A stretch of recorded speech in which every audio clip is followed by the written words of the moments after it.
함께하며 여러분의 내일을 응원합니다. 성공을 부르는 좋은 습관, 성공예감 이대호입니다.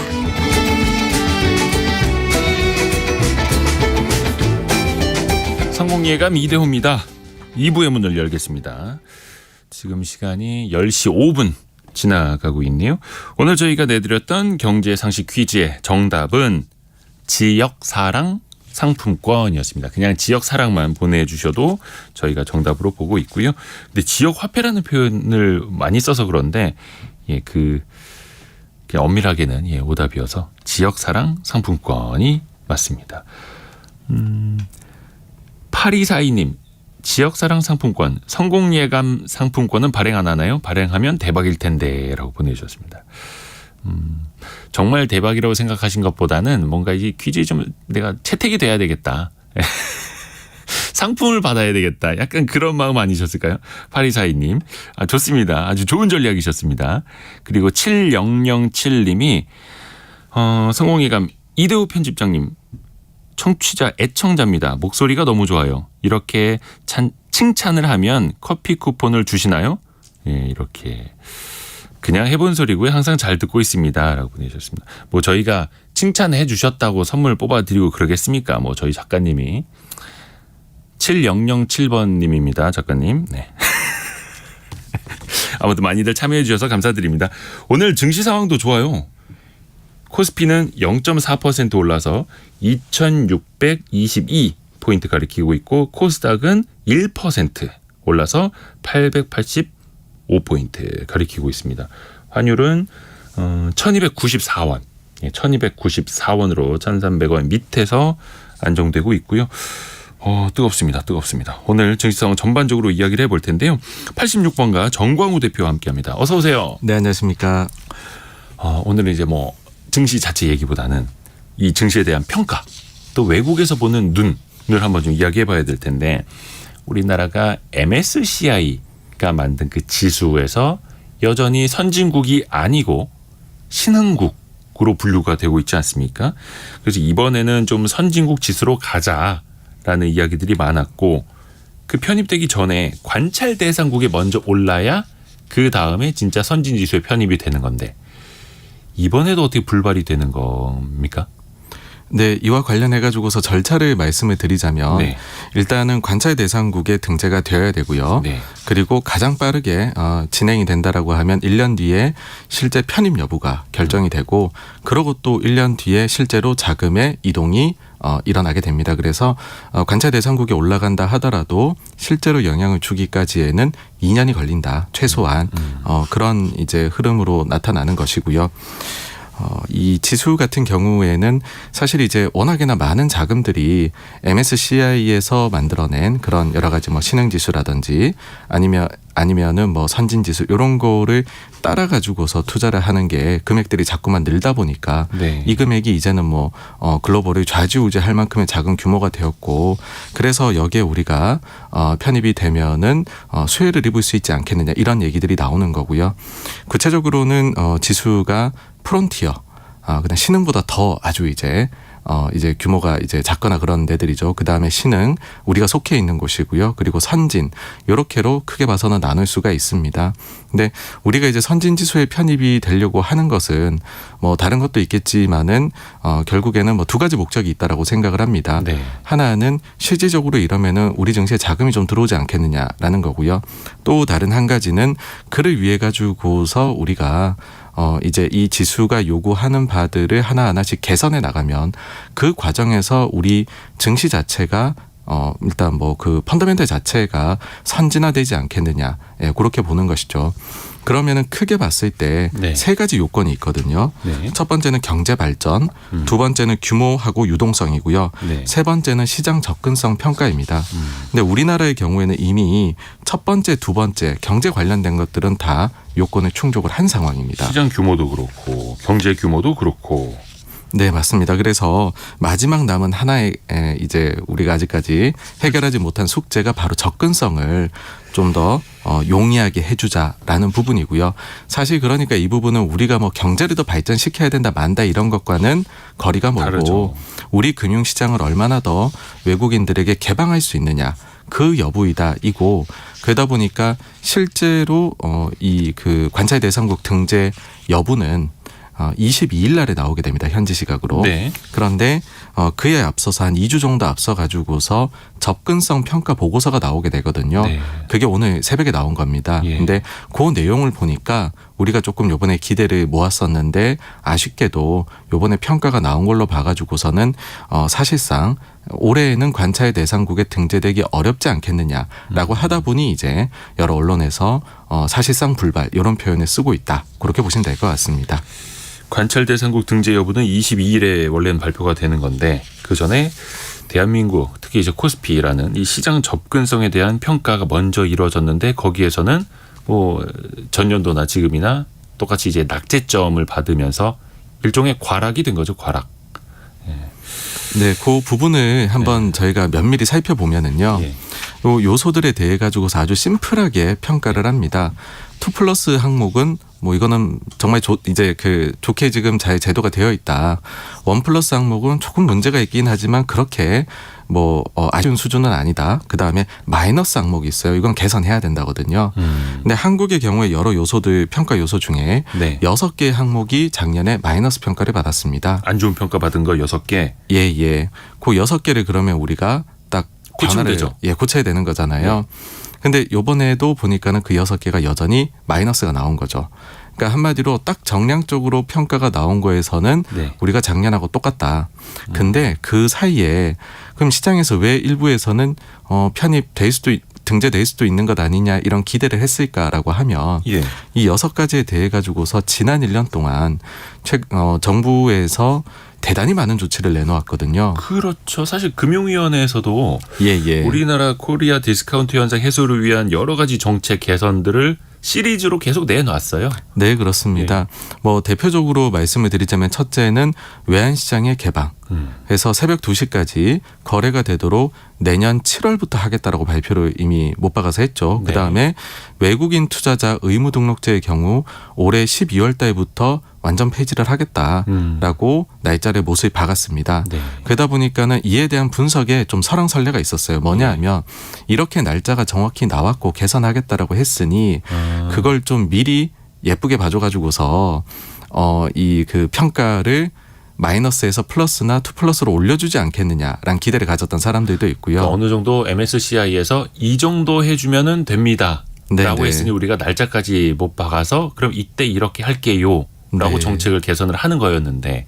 네, 그러니까 우리 입장에서는 어차피 하게 될 것인데인 거고 네. 반론으로 나온 거는 뭐냐면 어쨌든 평가를 내리는 현재 기준에서는 2023년도 6월달에 보고서가 나오는 그 시점에서는 아직 개선이 안 된 것이니 계획일 뿐이니. 네, 마이너스 평가가 나오지 않겠느냐라고 했는데 그래서 뭐 결론적으로는 그 평가에서는 변함이 없었습니다. 그런데 그 평가가 내려지고 나서 각각의 왜 그러한 평가를 내렸는지에 대해서 코멘트도 있거든요. 네. 근데 그 코멘트에서는 대폭적인 변화가 있었습니다. 그러니까 어떤 거냐면 그동안 우리 정부에서 취한 조치들에 대해 가지고서 전부 언급을 해놨어요. 그러고 나가지고서 맨 마지막에 어떤 한 줄이 추가되어 있냐면은 네. 이 조치들이 실제로 실행이 되고 나서 이에 대해 가지고서 글로벌 기관 투자자들하고 평가를 거친 후에 결론을 내리겠다. 이렇게로 되어 있는 겁니다. 그래서 일단 우리가 취한 조치들에 대해서는 상당히 긍정적인 평가가 나왔다라는 거고요. 그러니까 이거를 조금 더 빨리 선제적으로 반영을 해줄 거냐 아니냐의 문제였는데 선제 반영은 안 해줬다. 그렇다라고 하면은 지금 이제 바꾸겠다라고 한 이 조치들이 실제로 시행되는 이제 스케줄이 있을 거잖아요. 네. 그걸 계산해 보면 늦어도 2026년까지는 우리가 선진지수에 들어갈 요건을 갖추게 될 것이다라는 거죠. 왜냐하면 마이너스 항목들에 대해서 전부 다 지금 개선의 의지를 스케줄을 구체적으로 뭐 대부분은 내놨기 때문입니다. 그리고 여기서 또 한 가지 말씀을 드리자면은요. 많은 분들께서 공매도가 전면 재개되어야지 선진지수 들어가는 것 아니냐라는 말씀을 하세요. 네. 근데 공매도는요. 마이너스 항목이 아니에요. 플러스 하나짜리 항목입니다. 그러니까 아쉬움은 있지만은 특별히 문제될 건 없음. 거의 항목이거든요. 의무적으로 해야 되는 건 아니고. 네, 그렇습니다. 그래서 만약에 우리가 관찰 대상국이 등재가 될 때에는 등재가 될 때까지는 공매도 전면 재개를 하지 않아도 제가 볼 때는 그거는 가능하지 않을까. 라고 생각을 하고요. 나중에 앞서도 이제 관찰 대상국에 등재되고도 최소한 2년은 걸린다 말씀드렸잖아요. 네. 그 사이에 전면 재개 스케줄을 내놓으면서 이렇게 실제 편입까지 이렇게 흘러가게 되지 않을까라고 생각을 합니다. 그래서 공매도가 아주 이 성공 여부를 결정짓는 그런 요인은 아니다라는 말씀을 혹시나 오해하실까 봐서 네. 다시 한번 말씀을 드리고 싶습니다. 요 MSCI 모간 스탠리 캐피탈 인터내셔널이 요 자료를 내놓은 지 지금 몇 시간 안 됐거든요. 네. 그 사이에 그걸 다 영어 원문으로 다 보고 오신 거예요? 굉장히 짧습니다. 짧아요? 예. 그래 진짜 대단하십니다. 그래서 신승호님이 노스트라다무스급의 정광우 대표님 반갑습니다. 광스트라다무스. 예. 아니 사람은 이렇게 띄워주면 안 됩니다.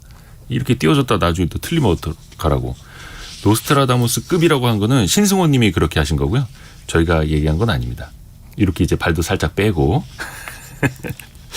그런데 그 사이 이걸 다 분석을 해 주셨고 그 사이에 우리 정부도 여러 가지 노력을 했어요.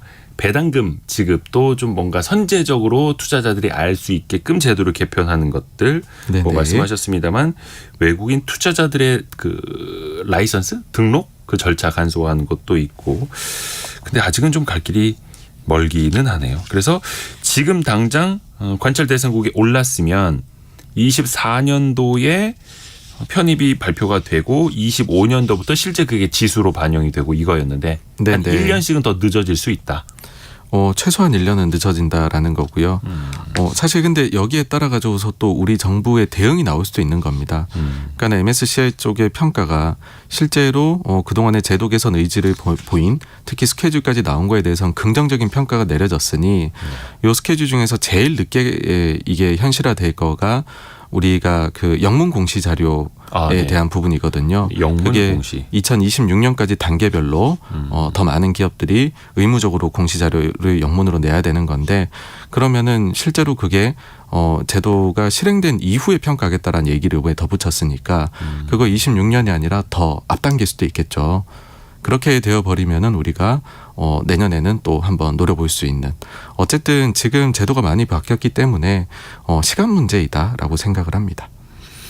영문공시까지도 사실 영문공시도 한 뭐 10여 년 전부터 더 많이 확대하려고 노력은 했습니다만 잘 안 되던 거기도 하고 물론 우리 입장에서는 아니 그럼 한국 증시에 투자할 거면 한글을 알아야지 뭐 미국에서 뭐 한글로 공시해 주나 하는데 또 이제 메이저 투자자들이 영문을 원한다니까 또 맞춰줘야 되는 거죠. 어쩔 수 없이. 그렇습니다. 예. 그들의 기준에 들어야 하는 거니까.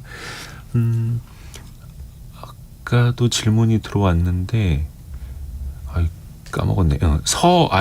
서아리님이 근데 선진국 지수 들어가면 혜택이 있나요? 라는 질문을 주셨어요. 그러니까 지금 신흥 지수에 있으면 이게 나쁘고 선진국 지수에 들어가면 뭐가 더 좋아지고 꼭 그래서입니까?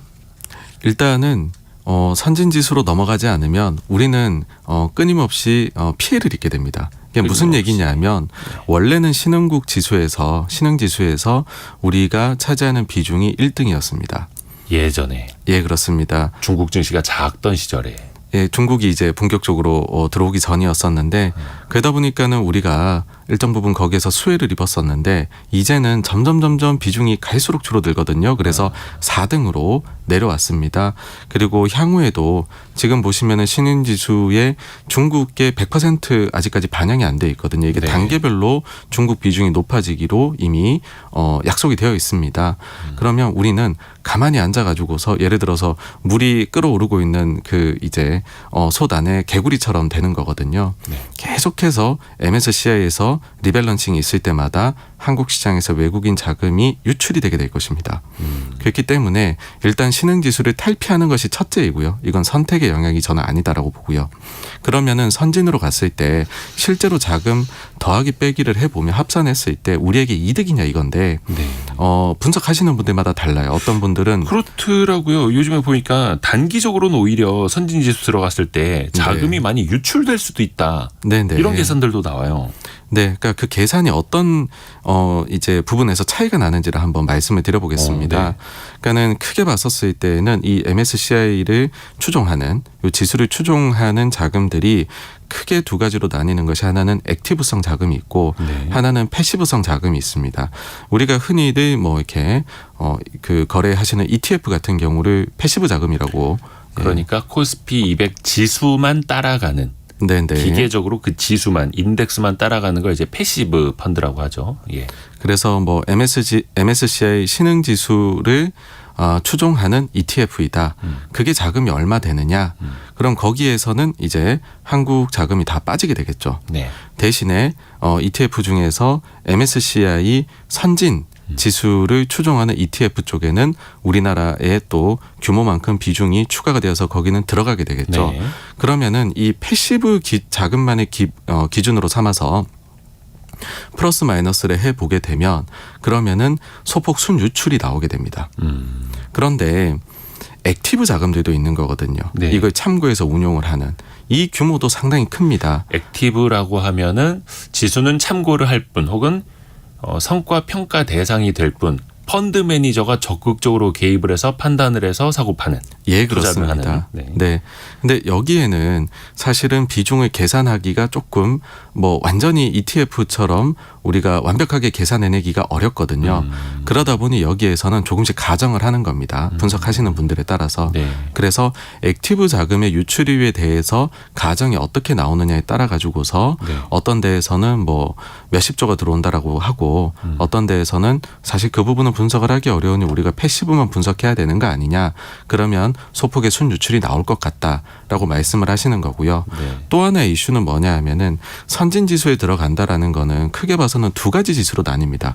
신흥은 좀 쉬워요. 신흥지수 하나인데 선진지수에서는 그 이제 전 세계 지수가 있습니다. 미국하고 미국하고 포함된 전 세계 지수에서 우리가 얼마를 차지할 것이냐.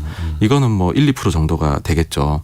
그 다음에는 미국하고 캐나다를 뺀 유럽, 그 다음에 호주, 그리고 동아시아를 포함해가지고 선진지수 나오는 게 있거든요. 네. 여기에서 비중이 얼마 될 거냐인데 이것 또한 이제 가정을 어떻게 넣느냐에 따라 가지고서 네. 그리고 또 그 이제 앞서 말씀드린 미국까지 포함된 전 세계 지수 이거를 과연 어느 정도까지 편입 될 것으로 보아야 되느냐 이런 거에 따라서 다 가정들이 다르다 보니까 금액 계산이 다른 건데요. 제 생각에는 액티브까지도 고려를 하는 것이 맞는 거고 그러면 현실적으로는 신흥 지수를 따르는 액티브 펀드보다는 선진 지수를 추종하는 액티브 자금의 규모가 비교도 안 될 정도로 큽니다. 그래서 합산에다 해봤을 때는 분명히 우리나라에 플러스로 더 들어오게 될 요인이다라고 저는 생각을 하고요. 요게 이제 첫 번째입니다. 돈이 실제로 들어오느냐 나오느냐. 그러니까 우리가 왜 선진으로 가야 되느냐 하고요. 그 다음에 마지막으로는 펀더멘털 그 자체가 좋아져서 재평가를 받을 수 있는 기회가 된다는 거거든요. 네. 작년도 연말에 골드만삭스에서 한국 증시를 매수로 의견 상향을 했습니다. 네.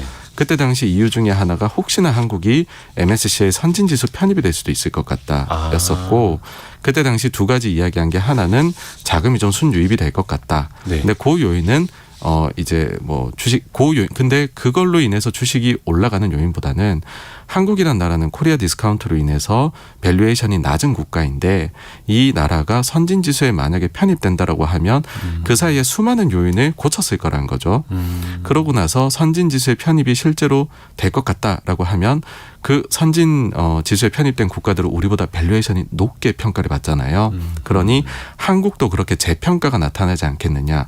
그 요인이 제일 클 것 같다라고 뭐 구체적으로는 30% 재평가가 증시가 나타나야 된다. 그 요인만으로도 얘기를 했거든요. 그러니까 자금의 유입 그다음에는 재평가 요렇게로 나눠볼 수 있고 앞서 말씀드린 우리가 어차피 넘어가지 않으면 자금은 끊임없이 빠지게 될 거다. 그래서 이거는 선택의 영역이 아니라 필수이다. 그 정도로 말씀드릴 수 있을 것 같습니다. 그러니까 뭔가 평가의 기준이 달라진다라는 거고 그 평가 기준이 달라지는 것만 적용을 받아도 레벨업이 가능하다. 뜀틀로 비유를 하자면 그냥 학교 체육관에 있는 뜀틀로 뛰는 것과 선수용 체육관, 네네. 도움 닫기 이런 거 있어서 매트 잘 깔려 있고 여기에서 뜀틀을 넘는 것과의 차이.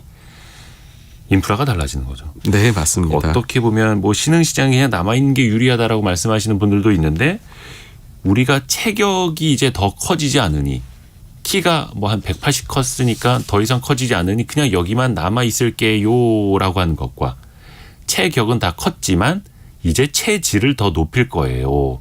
그래서 선진시장으로 가야 해요라고 하는 것과는 정말로 다른 이야기죠. 네, 뭐 많은 분들께서 여전히 우리가 좀 더 몸집을 키운 이후에 가야 되지 않느냐라는 말씀을 하시는데 사실 그건 현실성이 전혀 없는 이야기입니다. 무슨 이야기냐 하면은 우리가 신흥에 남아 있으면은 확정적입니다. 중국의 비중이 커지는 거.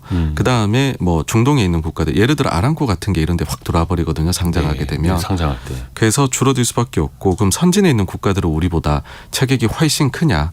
한번 말씀을 드려볼게요. 아, 여기서 의외의 결과가 나올 수 있습니다. 여러분 잘 들어주세요. 네, 캐나다, 미국, 오스트리아, 벨기에, 덴마크, 핀란드, 프랑스, 독일, 아일랜드, 이스라엘, 이탈리아, 네덜란드, 노르웨이, 포르투갈, 스페인, 스웨덴, 스위스, 영국, 호주, 홍콩, 일본, 뉴질랜드, 싱가포르이거든요. 네. 그러니까 우리가 체격이 지금 작아가지고서 여기에 가기 두렵다 이렇게 말하기에는 우리 체급이 한번 비교를 한번 해보시면은 그러니까 옛날에 뭐 네. 한때 그 피그스 국가로 막 분류되면서 정말 저 나라 재정 상태도 안 좋고 경제도 안 좋고 막 이렇게 욕먹었던 국가들이 우리보다 더 높은 선진 지수에 많이 포함이 되어 있고 네네. 경제 규모나 증시 규모나 뭐 비교도 안 되는 작은 나라들도 선진 지수에 들어가 있는데 맞습니다. 우리는 이제 신흥시장에 있으니 뭐 가야 할 방향은 명확한 것 같습니다. 그렇죠? 네네. 근데 그 예전에 보니까 그렇다고 해서 모건 스탠리 캐피탈 인터내셔널에서 신흥국을 선진 지수로 많이 올려준 케이스가 자주 있었던 것도 아니더라고요. 네네, 맞습니다. 3번 있었어요. 이스라엘, 그리스, 포르투갈. 네. 만약에 우리가 들어가면 이제 뭐 세계에서 4번째 되는 건데, 근데 그 중에서도 그리스는 신흥국으로 분류가 됐다가 다시 떨어졌죠.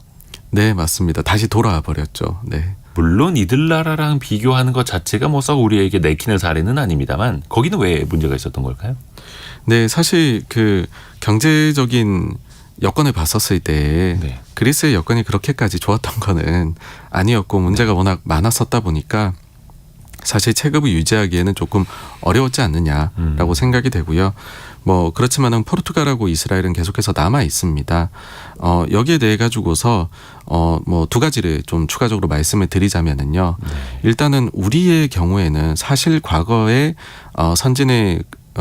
이제 선진지수에 편입이 되려고 시도를 할 때는 약 한 10년 전에 그럴 때에는 MSCI 측에서도 상당히 부담스러워했다는 걸로 알고 있습니다. 왜냐하면 이들 국가들하고 다르게 우리는 신흥에서 이미 1등의 자리를 차지하고 있었기 때문에 네. MSCI 입장에서는 본인들도 지수 장사를 여러 개를 해야 되는데 그중에 한 지수에 가장 비중이 높은 국가를 갑자기 툭 빼버리게 되면은 그러면은 이게 마케팅하기에 좀 어려움을 겪을 수 있다라는 거죠. 아하. 근데 뭐 불행인지 다행인지는 모르겠습니다만 지금은 우리가 순위가 좀 많이 내려왔기 때문에 그러니까 이들 국가들도 넘어갈 때는 사실 그런 부담이 좀 없었기 때문에 넘어간 것도 있거든요. 그래서 MSCI 측의 마케팅적인 측면에서도 지금은 우리가 충분히 좀 부담 없는 상황이 되었다라는 거고요.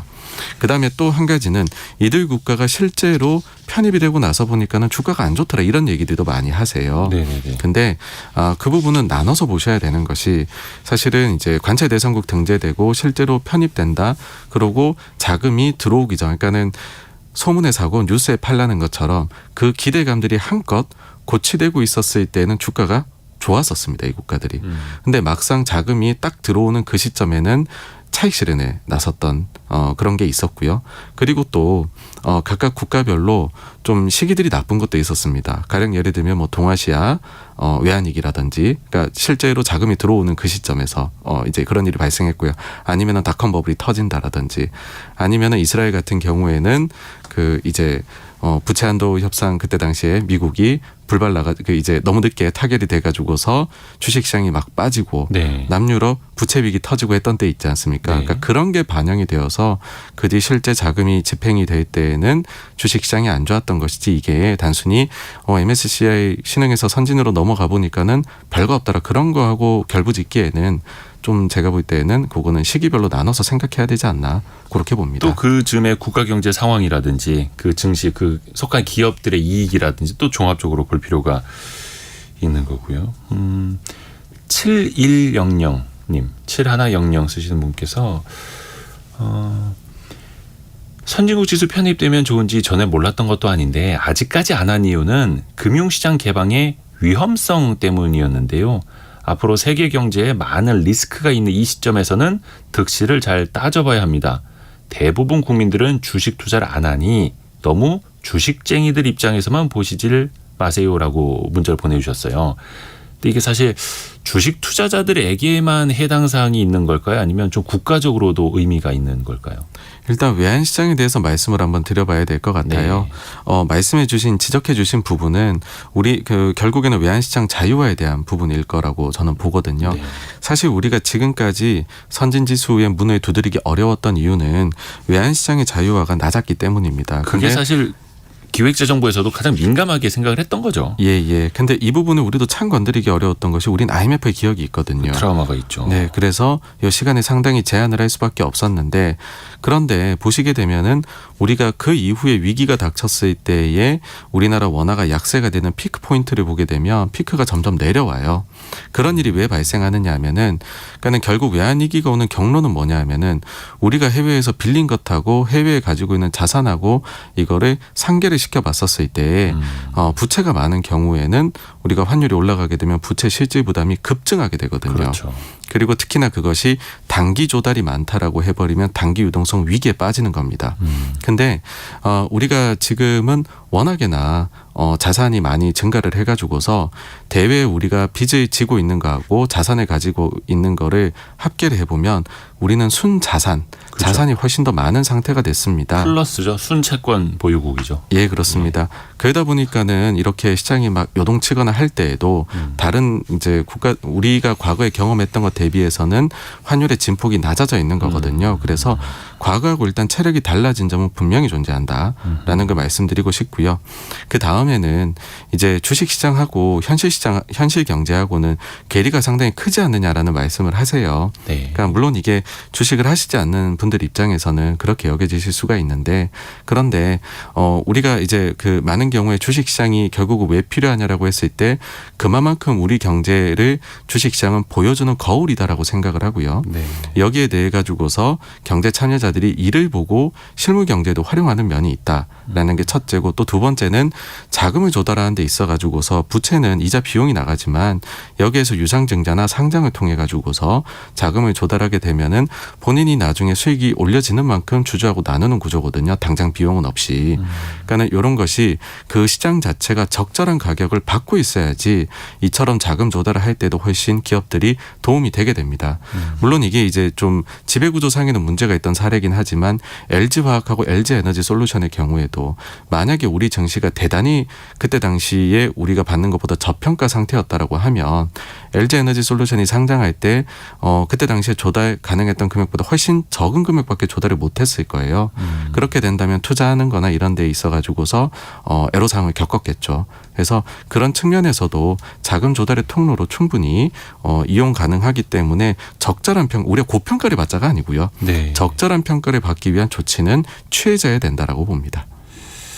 그리고 뭐 주식 투자자들만의 이야기도 아니고 일단 뭐 주식 투자 인구는 1,400만 명을 넘어서 거의 경제 활동 인구가 2,800만 명이니까 굉장히 많아진 상황이기도 하고 주식 시장 자체는 어떻게 보면 이제 거울이라고도 표현을 해주셨는데 피가 도는 혈관 같은 거죠.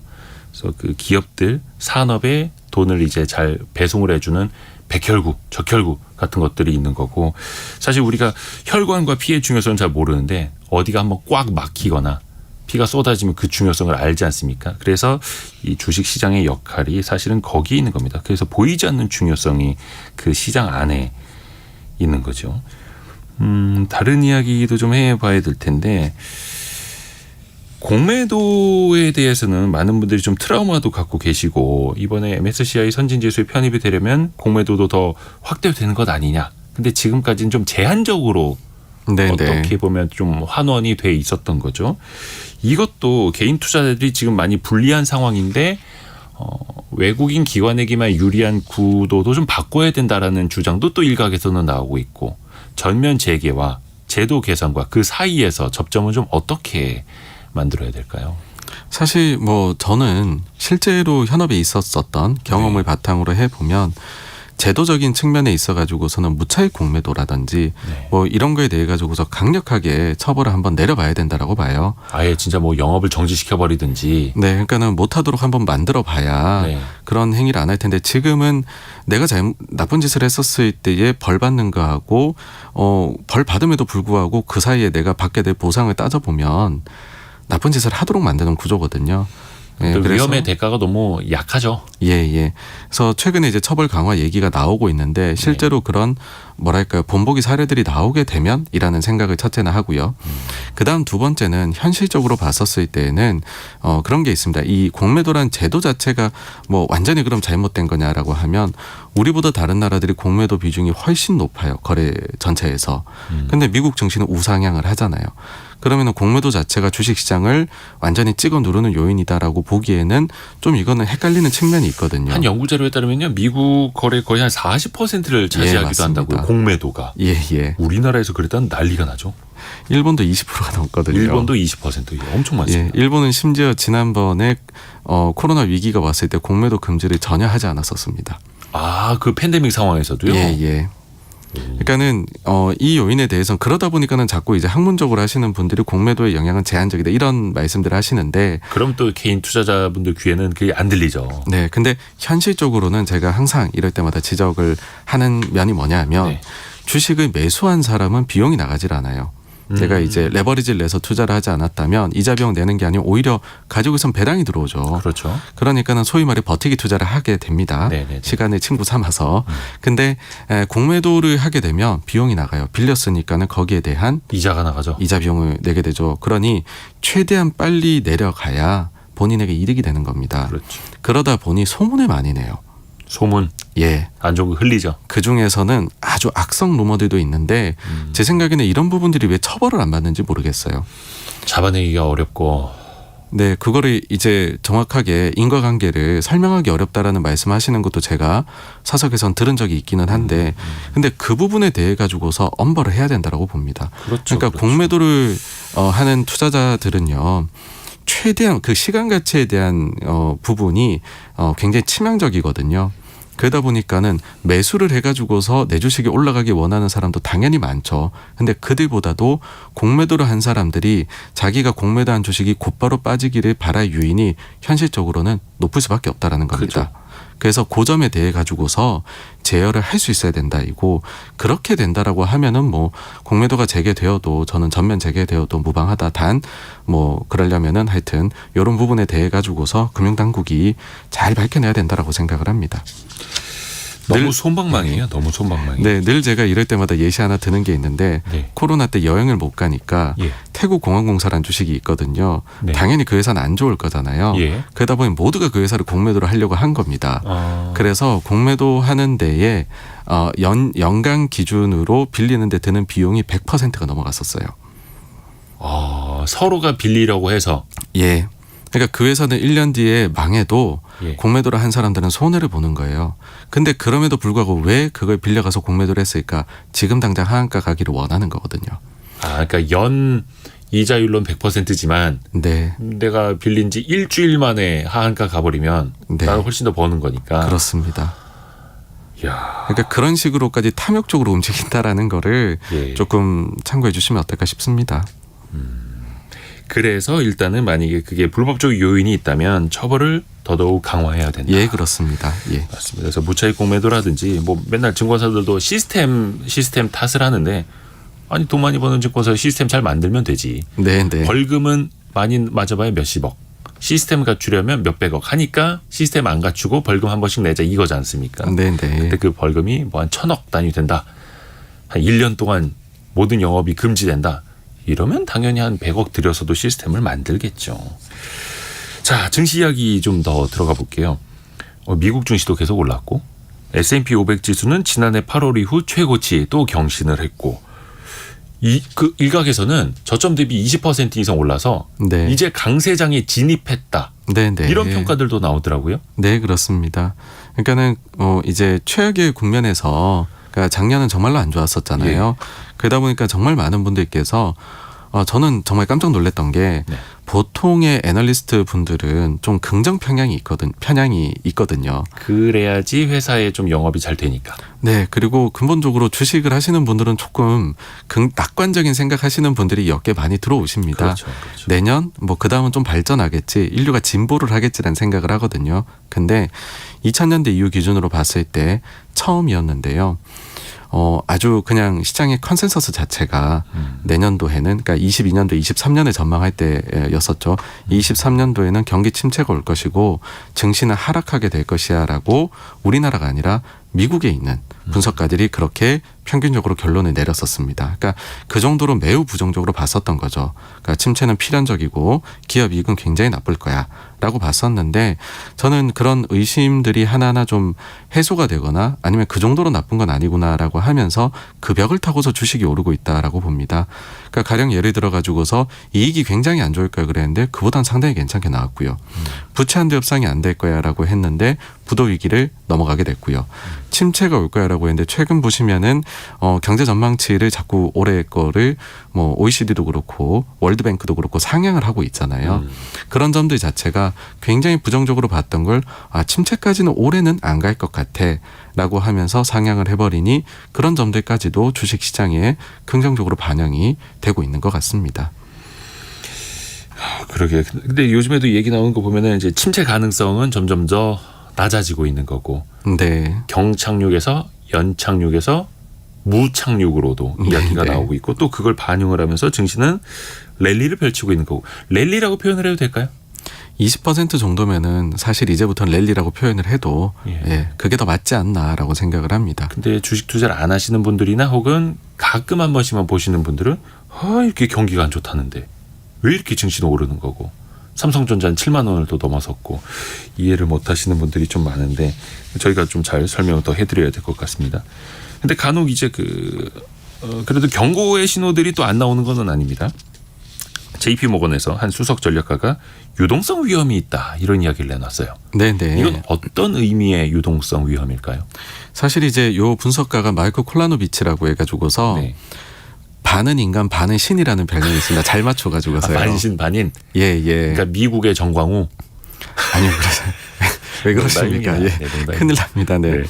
그러니까 어떤 걸 맞췄었냐면, 그러니까 좀 이제 흔히 우리 지금 언론에서 대표적 강세론자라고 표현들 많이 하시는데 네. 일단 그게 아니다라는 걸 말씀을 드리고 싶어요. 이분이 유명해졌던 계기는 뭐냐 하면 2015년도 8월 달에 증시가 하락하게 될 거라는 거를 예상해서 16년 초까지 하락해서 정확히 맞춘 바가 있고요.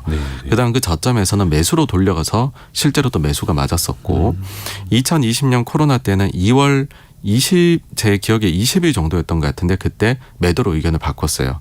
그러고 나가지고서 하락장이 완전히 크게 나왔고 3월 20일에 매수로 의견을 돌리거든요. 거의 최저점이었죠. 그러고 7월 달에는 전고점 돌파하고 좋은 장이 올 거다라고 했는데 그 뒤가 문제인 게 이제 22년도에는 계속 약세장이었잖아요. 근데 그해 내내 강세장을 주장을 하셨었거든요. 거기선 좀 대박 틀렸네요. 그러고 이제 그 몇 달 전부터는 약세장일 것이다로 의견을 바꿨는데 그러고 나서 지금 반등을 하고 있다 보니까는 최근에는 조금 그걸로 인해서 비판을 받기도 하시는. 약간 작두에서 좀 내려왔네요. 네. 인간적인 면모를 보이고 있는데 유동성 위험에 대한 거는 뭐냐 하면은 결국은 부채 한도 협상이 잘 되기는 했지만은 재무부에서 그동안 너무 낮아져 있던 이 현금 잔고를 채우기 위해 채권 발행을 많이 하게 되면 유동성에 결국에는 문제가 생기지 않겠느냐라고 이야기를 하는 겁니다. 채권을 많이 발행할수록 시중에선 그걸 사려고 돈을 정부에 넣으니까 돈이 빨려 들어가는 것 아니냐. 네. 이게 뭐 1조 달러까지도 쌓아야 된다라는 얘기를 하니 그럼 난리가 나는 것 아니냐 그런 생각들을 하실 수가 있죠. 그런데 여기에 관련해 가지고서는 2017에서 19년 초에 사례가 정확히 비슷한 사례가 있습니다. 그때 당시에도 재무부의 현금 잔고는 낮았고요. 이걸 발행을 하게 되면은 큰일 나지 않겠느냐라는 의견이 있었어요. 근데 그때 당시에 별일 없이 넘어갔거든요. 별일 없이 넘어가게 됐던 이유는 뭐냐 하면 다른 곳에 묶여 있던 유동성이 빠져나와 가지고서는 그 채권 발행을 모두 흡수를 해줬습니다. 네. 그게 뭐냐면 연준의 영래포이거든요. 네. 영래포라는 거는 레포의 반대입니다. 그러니까는 연준이 물고 있는 가둬놓고 있는 초과 유동성이에요. 네. 근데 이것은 미국의 단기 국채 금리하고 격차로 인해서 자금의 흐름이 변화가 일어납니다. 즉 영래포 금리가 뭐 한 달짜리 국채 금리보다 더 높다 그러면 다들 영래포로 가버려요. 근데 한 달짜리 금리가 영래포 금리보다 높아지면 다들 영래포에서 빠져나와서 한 달짜리로 간다라는 것이죠. 그렇게 되면 재무부에서 단기채를 계속 발행하면 이 채권 발행 쪽으로 계속 넘어가니 영래포 잔고는 줄어들고 채권 매수가 다 받아지게 이 영래포에 머물러 있던 자금들이 다 받아줄 수 있게 되는 거거든요. 네. 그게 정확히 5년 전에 발생했었던 일이고요. 이번에도 지금 그 가능성이 보입니다. 그러니까 이 전제 조건은 영래포 금리보다 단기채 금리가 높아야 되는 거거든요. 근데 이게 오히려 반대로 지난 몇 달간 머물러 있었어요. 그러다 보니 영래포에 들어가 있는 자금이 2조 달러 중반이나 됐었습니다. 근데 최근에 보시면 재역전이 일어났고요. 네. 그래서 제 생각에는 무난하게 이 상황이 유지가 되면은 영래포 쪽에서 자금이 나와서 재무부가 발행하는 채권을 다 받아주지 않을까. 그러면 유동성 위기는 없을 것 같다. 이고 근데 만약에 이 계획이 헝클어질 수도 있는 거잖아요. 네. 잘못되었을 때 연준에 쓸 수 있는 카드가 또 하나가 있습니다. 2019년도 9월 달에 미국의 하루짜리 단기금리 시장이 난리가 났던 적이 있어요. 그래서 금리가 10% 이상으로 치솟았었거든요. 네. 그때 당시에 연준이 취했던 조치는 뭐냐 하면 연준이 1년 아래에 있는 단기채를 샀습니다. 직접 매입을 했습니다. 시장에 직접 개입하고. 네, 그때 당시에 3천억 달러 이상을 샀거든요. 그래서 이번에도 만약에 문제가 생긴다라고 하면은 직접 매입 충분히 가능하다. 옛날에 했는데 못할 게 다시는 없는 일이다라고 그렇게 생각을 합니다. 혹여나 단기 유동성 문제가 생기더라도 얼마든지 당국이나 중앙은행이 개입할 여지도 있고 방법도 네네. 있고 과거에도 해왔다. 86번가 정광우 대표와 함께했습니다. 고맙습니다. 감사합니다. 라디오 정보센터 다녀옵니다. 외국인에 대한 배당 지급과 해외여행 등이 늘면서 지난 4월 경상수지가 7억 9천만 달러 적자로 집계돼 한 달 만에 다시 적자로 돌아섰습니다. 상품 수지는 7개월 만에 흑자 전환에 성공했습니다. 은행권의 가계대출 증가 규모가 1년 7개월 만에 가장 큰 폭으로 늘었습니다. 한국은행은 5월 말 기준 예금은행의 가계대출 잔액이 한 달 전보다 4조 2천억 원 늘었다고 밝혔습니다. 주택 구입자금 수요가 가계대출 증가세를 이끌었습니다. 우리나라의 MSCI 선진국 지수 편입을 위한 관찰 대상국 등재가 올해도 불발됐습니다. MSCI는 우리나라를 지난해와 같이 외환시장 접근성, 외국인 투자 등록 제도, 정보 흐름, 청산 및 결제, 자금 이체 가능성 등에서 개선이 필요하다고 평가했습니다. 경찰이 지난달 열린 민주노총 건설노조의 1박 2일 도심 집회와 관련해 민주노총 건설노조 사무실을 압수수색하며 강제 수사에 착수했습니다. 지금까지 라디오 정보센터 뉴스 정한나였습니다. 성공예감 이대호입니다. 지금 계속 함께하고 계시고요. 이정안 님이 이대호 기자님, 제작진님들 수고 많으셨습니다. 감사합니다라고 보내주셨는데요. 아직 안 끝났습니다. 자, 코너 하나 더 남았습니다. 이정안 님. 코너 하나 더 듣고 가세요. 애프터 서비스 시간이 남아있죠. 곽지연 리포터 어서 오세요. 네, 안녕하세요. 질문 들어보죠. 네, 어제 경제상식 퀴즈로 내드렸던 에너지 캐시백 관련해서 문자 정말 많이 보내주셨어요. 네. 예, 먼저 청취자 김문희님. 에너지 캐시백 이 요금 할인은 다음 달 요금에서 빼주는 건가요? 네, 그 7월부터 시작이 되고요. 네. 이번 달에 사용한 걸 그러니까 그 다음 달 요금에서 차감을 해주는 거고 7월부터 시작이 됩니다. 그 신청한 날이 속한 그 달부터 개개인에게 그 집집마다 적용이 되는 거고 네. 근데 이제 7월 거는 지금 6월에도 미리 접수를 하는 겁니다. 8월 말까지 신청하신 분들에 대해서는 좀 소급 적용도 한다고 합니다. 7월 네. 것부터. 방법이 몇 가지 있는데요. 한전 고객센터 1, 2, 3번에 문의를 해서 문자 메시지로 가입 경로, 그 주소, URL 주소를 받는 방법이 있고요. 네.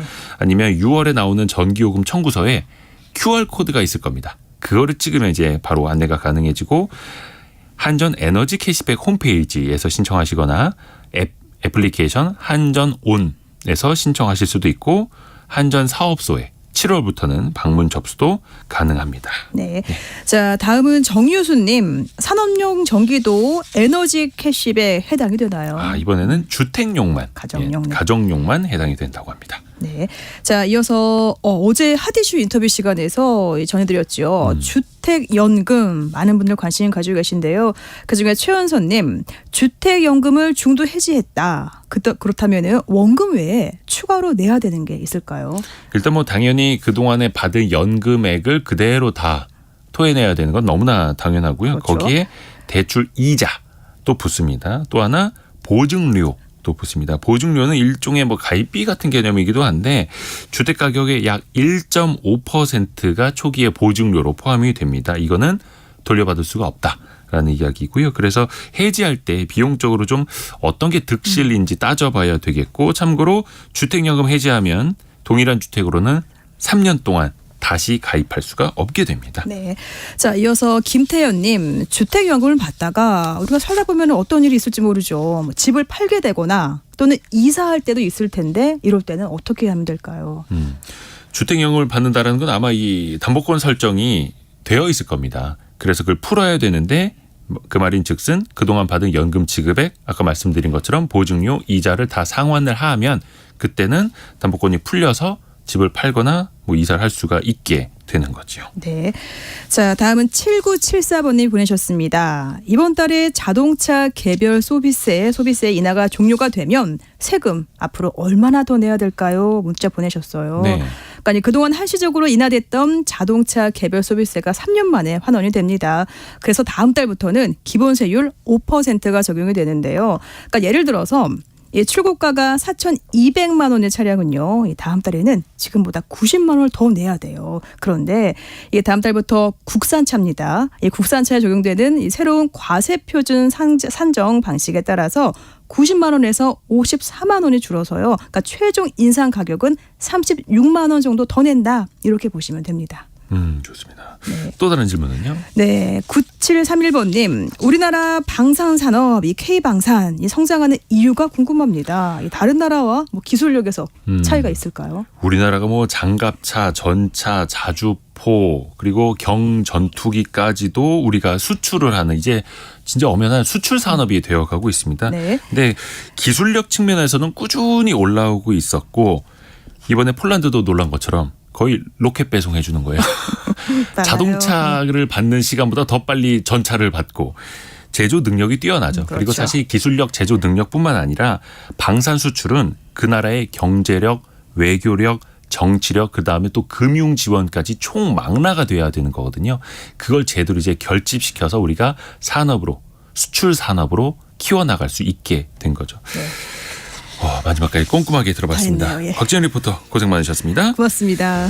자, 우리의 방산 산업이 뭐 외교, 경제, 정치, 금융 모든 게 다 결집이 되는 것처럼 우리도 하나하나 다 같이 만들어내서 융합하면서 성공 예감을 만들어 가야겠습니다. 내일은요, 그 자본 없는 자본주의라는 책 가지고 성공 예감 주말판 별책 부록으로 돌아옵니다. 내일도 많이 기대해 주세요. 오늘도 여러분을 응원합니다.